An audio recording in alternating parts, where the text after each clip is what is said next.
Hey guys, I'm back again, and today I have for you an enormous book haul. A very, very big one. So I hadn't really bought a lot of books at the beginning of the year, but this past month and a half, I've broke the freaking bank.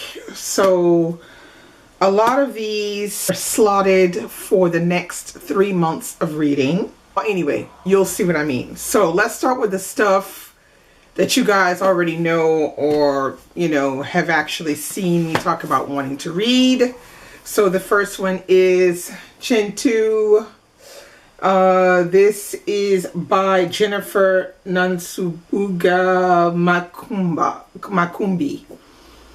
And I first saw this on Russell's channel, and I love his channel. If you guys don't know Russell's channel, I'm gonna link it right here below so you can check it out. Oh god, that channel makes me always buy some freaking books. I mean, it's horrible. Okay, so as soon as I saw him talk about this one, I picked it up. So this one, it's probably gonna be for the end of August.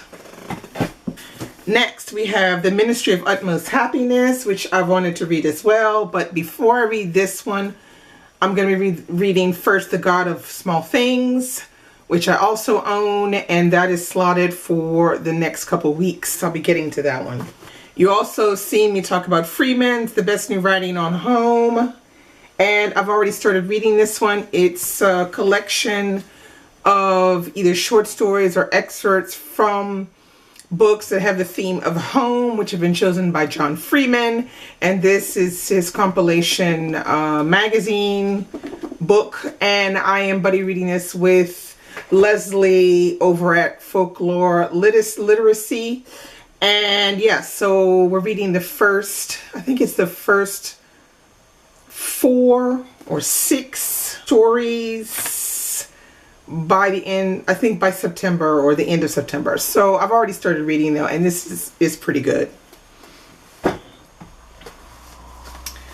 All right, next I have Days Without End. You already know about this. You've heard plenty of stuff about this. I don't need to talk about it. You already know. Next we have What We Lose. Here again, another one you've already heard about. You don't need me to talk about it. Short book, but I hear it's extremely well done for debut novel, so I will be checking this out really soon. Next, I have a book from a college friend. Okay, so this is a college friend. She is a writer, and this is, I think, her debut novel. It was published by Xavier University Press in New Orleans. It's called What Went Missing and What Got Found. Okay, now this, it says, What Went Missing and What Got Found is a collection of magical short stories about the inner lives of outsiders, religious zealots, daydreaming musicians, unlikely heroes, and others who inhabit an Afro-Creole neighborhood in New Orleans. Among them are a mute woman who believes that the photographs of starving children in the newspaper are speaking to her, a loading dock worker who sits in a cemetery and ponders the meaning of life, and a man who finds the perfect match only to be accused of her murder. Okay, see, this sounds like it's pretty good. And I did read the first chapter and I was like, wow, she's a good writer.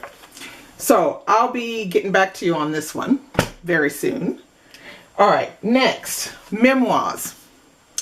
I have, This Is Just My Face by Gabourey Sidibe. So yeah, I don't know, I'm getting into this idea of wanting to read memoirs from certain people. When I saw this one came out, I knew I wanted to read it. So I picked that up. And then, of course, Hunger. This was a pre-order. I had pre-ordered this one like over a year and a half ago or something. So it's finally here and I can finally get to it. And it's going to be very soon that I get to this one because I am on holiday this entire month. So I'm going to be reading like nobody's business. All right, next. You've already seen me talk about So Much Blue by Percival Everett. So I'm thinking this might be, I might read this one first. This one talks about Kevin Pace's latest painting, Like So Much in His Past Remains a Secret. 10 years ago, he had an affair with a young watercolorist in Paris. And in the late 1970s, he traveled to El Salvador to search for his best friend's brother, a minor drug dealer gone missing in a country on the verge of war. When the past begins to resurface, Kevin struggles to justify the sacrifices he's made for his art and the secrets he's kept from his wife and family. Filled with suspense, tenderness, and deadpan humor, So Much Blue is Percival Everett at his best. So this will be my first Percival Everett. I think I only own one other one, but I kind of really want to read this one. Next, I have The Supremes Sing the Happy Heartache Blues. This is the second part, the newest release of the first book, which is called The Supremes at the All You Can Eat Cafe. And this is by Edward Kelsey Moore, and I thoroughly enjoyed the first one. The voices are written very, very well, and so I'm looking forward to digging into this one. I'm not sure exactly when I'm going to get to this one, though. Next, I have another one that I'm very interested in, which is New Boy by Tracy Chevalier. And this is a retelling of Othello, and Othello happens to be one of my favorite Shakespeare plays. So I'm kind of interested to get in this one because it's done. The setting is a middle school is the setting. So yeah, I'm kind of interested to see what she's going to do with this one. All right. Now, what do I have left? I have Sag Harbor, and that is by Colson Whitehead. And this one was a PEN Faulkner Award finalist, but this sounds like something you would read in summer, so hopefully I'll get to that one this month. Next, I have 3 books by Marie Darrieussecq, who is a French author that I saw at Shakespeare & Co. when they had the release of the Freeman's Journal, and the invited authors were Edwige Danticat and Marie Darrieussecq. And I picked up 3 of her novels. Here's a picture of her right here. And I picked up 3 of her novels because I've been hearing about her, but I haven't read anything by her. I probably should have waited and gotten these in French, but I really want her to sign them. So I'll be reading these in English. But she assured me that this one, which is her newest one, Being Here, The Life of Paula Modersohn Becker, is the best translation in English. There's another translation out there, but apparently it's not a good one. And this one is textpublishing.com.au, who has published the translation of this book. This one, it says, born in Germany in 1876, Paula Modersohn Becker was the first female artist to paint herself not only naked but pregnant. Being Here is a moving account of the life of this groundbreaking expressionist painter by the acclaimed French writer Marie Darrieussecq. As her art evolves, Paula is torn between Paris and her home in northern Germany. In Paris, she can focus on her work and mix with artists like Rodin or her close friend, the poet René Marie Rilke. But Germany is where her painter husband Otto lives. So you can see this is one that's gotten a lot of press lately. Everyone says it's fantastic. This is what everybody's saying about it.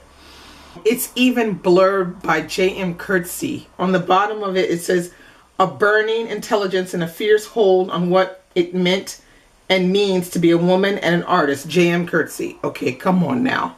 That's got to be good. So this one is getting read for sure when I go away to my mother-in-law's. Now, other books by her, we have this one, which is called All the Way. It says, whatever it takes, Solange will go all the way. She's intrigued, amazed, and annoyed by the transformation of her body. What is this feeling that makes her want to run wild out of her sad home, out of her oppressive village, and across the countryside into a bar, into the arms of a man? Girl, I don't know, but I'm going to read it and find out. Yeah. Because she writes a lot about this idea of belonging, a lot about what it is to be a woman, And she writes a lot about, I think, mother-daughter relationships as well. So this one sounded really interesting to me. Next, and the last one I have here is Pigtails by Marie Darrieussecq. Now this one it seems like it has a little bit of a metamorphosis kind of theme going on in this one. This one is an international bestseller, actually. It says, a stunning young woman lands a prized position as a masseur at a beauty parlor. She enjoys extraordinary success at bringing home the bacon, in parentheses, in part due to her rosy and increasingly irresistible backside, until she begins to metamorphose into a pig. Yeah. So, curious about that one. It's a little tiny little thing. So I thought, okay, let me read this one first.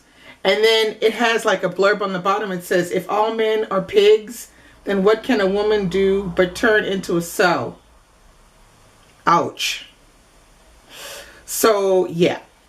I'm going to give that a go as well because I'm very interested in this writer.